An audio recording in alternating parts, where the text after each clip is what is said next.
देशभरामध्ये भारतीय जनता पक्षाकडे स्वतःचं काय आहे? पश्चिम बंगालमधला मुख्यमंत्री हा काँग्रेस आणि तृणमूल काँग्रेसचा आहे. आसामचा मुख्यमंत्री हा पूर्णपणे काँग्रेसचा आहे.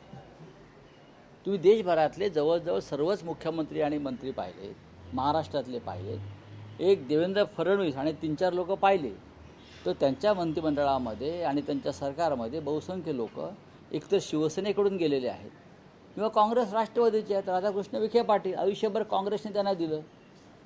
तुम्ही नावं घ्या, मी तुम्हाला आत्ता सांगतो. काँग्रेस आणि राष्ट्रवादी काँग्रेस म्हणजेच भारतीय जनता पक्ष आहे. हे काँग्रेस मुक्त भारताची घोषणा त्यांनी केली होती मोदींनी. काँग्रेस मुक्त भारत. 100 पिढ्या जरी भाजपच्या उतरल्या तरी त्यांना काँग्रेस मुक्त भाजप करता येणार नाही. उलट मोदींनी भारतीय जनता पक्षाची काँग्रेस युक्त भाजप केलेली आहे. काँग्रेस युक्त भाजप. ते ज्योतिराजे शिंदे कोण आहेत? जतीन प्रसाद कोण आहेत? त्यानंतर आता जे सम्राट चौधरी नावाचे भाजपचे बिहारचे मुख्यमंत्री आहेत, ते कोण आहेत? कोण आहे? स्वतःचं कुठे आहेत तुम्ही? त्या मानानं अरुण लखानी हे स्वतःचे.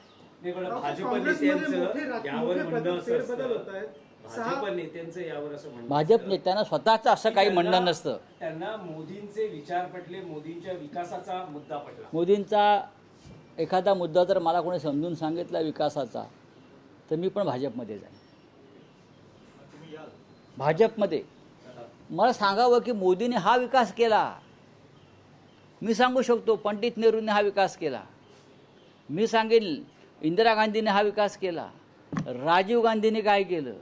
महाराष्ट्रात शिवसेनेचं राज्य असताना मनोहर जोशींच्या नेतृत्वाखाली आमच्या सरकारनं काय केलं? बाळासाहेब ठाकरेंनी, माननीय हिंदू हृदय सम्राटांनी काय केलं?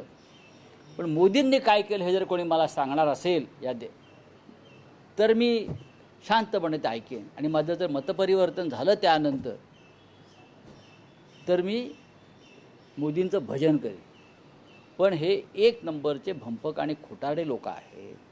भ्रष्टाचाराविरुद्ध लढण्याच्या गोष्टी करायच्या, भ्रष्टाचारमुक्त देशाच्या गोष्टी करायच्या आणि देशभरातले सगळे ओवाळून टाकणारे भ्रष्ट गुन्हेगार हे आपल्या पक्षात घ्यायचं. हा मोदींचा विकास असेल तर तो मला मान्य.